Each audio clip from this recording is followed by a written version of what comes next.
These are all signs of people pleaser tendencies that, if he does not get in check, are going to absolutely ruin the connections that he has. Hi everybody, welcome back to our channel and to this series where I am dissecting TLC's Love and Translation, a multicultural dating show where no one speaks the same language yet everyone hopes to fall in love. If you haven't seen my deep dives on Khalil and Trip, I highly recommend that you watch those as well. This week it's Dylan's turn for a deep dive. I really had to debate whether or not it was worth doing one on him because he's so basic. I don't mean that in a bad way. He's just very middle of the road, kind of walking a tightrope between doing too much and yeah, he's doing too much. Let's get into this deep dive. Dylan is 21 years old and he lives in Miami, Florida. He is one of 3 male contestants on this show. He says that he is ready for love and ready to get married, but something doesn't quite add up. I'm for sure a mama's boy. The kind of woman I'm looking for is someone like my mom. My mom has definitely set the bar high. It's a little weird for him to be referencing his mother so much, but then again, he is the youngest guy on the show. And they do say that we tend to marry our parents, so if he holds his mom in such high esteem, when he finally meets someone that he thinks meets those qualities, he'll probably also hold her in high esteem. By the way, y'all, his mom is gorgeous. She's so pretty. Like Khalil, Dylan is mixed race as well. His mother is from Belize, his dad is white. I would say that both he and Khalil have some advantages in just being mixed race alone. The chances of Dylan having a much broader worldview because of his exposure to different cultures is much higher than somebody who grew up in a monoracial household surrounded by people that were just like them. That most likely means that Dylan will be accepting of the cultural differences or cultural practices of his future partner. Apart from that,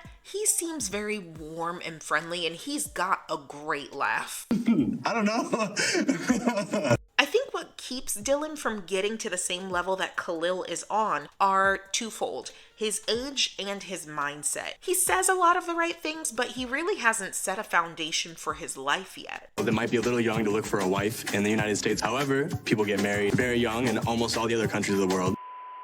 Hey y'all, Editing Krista here. I decided to take a moment to fact check the statements that Dylan was making about people getting married at younger ages around the world. Chad has the youngest average age of first marriage at 19.2 years old. There are other countries in Africa that have slightly higher averages. It looks like there was a 2015 study that showed that on average, women first marry at the age of 24 and men at 27. South Asia has the lowest age of first marriage for both women and men, according to this study. I also very easily came across a website called World Population Review. You can search for a whole lot of data, including age at first marriage by country. I'm not sure where Dylan is getting this misinformation from. Of course, there are countries that have child brides and those kinds of things. I am not taking marrying a child into consideration. Disgusting! If we average these numbers together, I'm guaranteeing they're going to come out closer to high 20s. So yeah, the more you know. Maybe in other cultures, yes, it is normal for you to get married at a younger age. I would say, though, that you're probably expected to come to the table with a whole lot more than just aspirations and the desire to be married.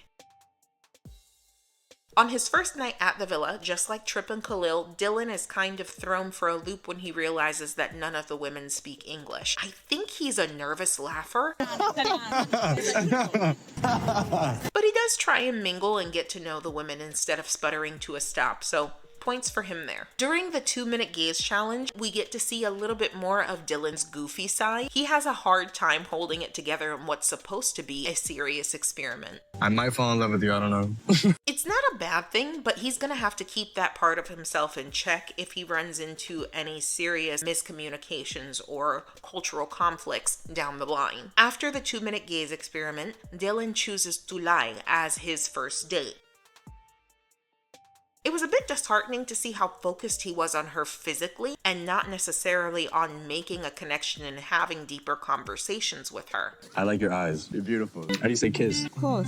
Can I have a kiss? Disgusting! It's too much game for me. He doesn't really feel like he's trying to have a genuine connection with her, at least in these clips. Again, that could have something to do with his age. He is 21. This is a cool experience, generally speaking, and he's probably overwhelmed with the idea of having so many beautiful women and all of these new experiences happening at the same time. Moving forward, Dylan does seem to realize that he might have come on a bit too strong for Tulay in his first date, but then he continues the pattern when he establishes a romantic connection with Sarah in episode 2. Now, Sarah is very flirty and playful, and that probably will resonate a whole lot more with Dylan's character than Tulay because she's more serious. So this tale of two attractions takes root. One is with Tulay, the person that makes him feel safe, and the other is with Sarah, the person who makes him feel excited. The problem is Dylan tries to balance both of these love interests at the same time, and it feels like it's gonna get messy.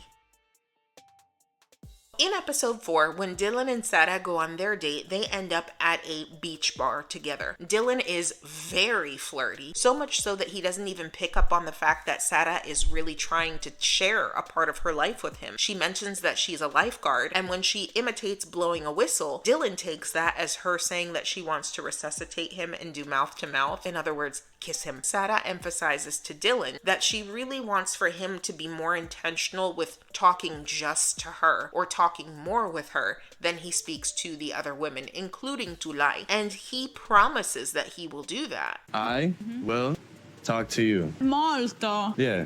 In the beginning of the first episode, Dylan says that he is a people person. However, the more I observe him, the more it feels like he is less of a people person and more of a people pleaser. I don't owe Tulay anything at this point. I really just don't want Tulay to feel left out or give up on us. He doesn't want for anybody to be upset with him, and he's trying to keep everyone happy, trying to have his cake and eat it too, instead of being straightforward and establishing some boundaries. That is not going to work. The more you overpromise, the more you underdeliver, and I feel like that is what's going to happen with Dylan. Tulay is already really attached to Dylan. When the other women in the house tease her that she, Sarah, and Dylan are a throuple, she goes to Dylan because he feels like her safe space in the house and expresses her frustration. Instead of really trying to listen to what she's saying, Dylan gives very superficial advice and he is no help. Talk to me, you feel good. Talk to them, you're gonna feel bad. Don't listen to them. He doesn't really seem interested in or capable of giving her the support that she's looking for in this instance. He gives temporary, superficial solutions to what might become a bigger issue down the line.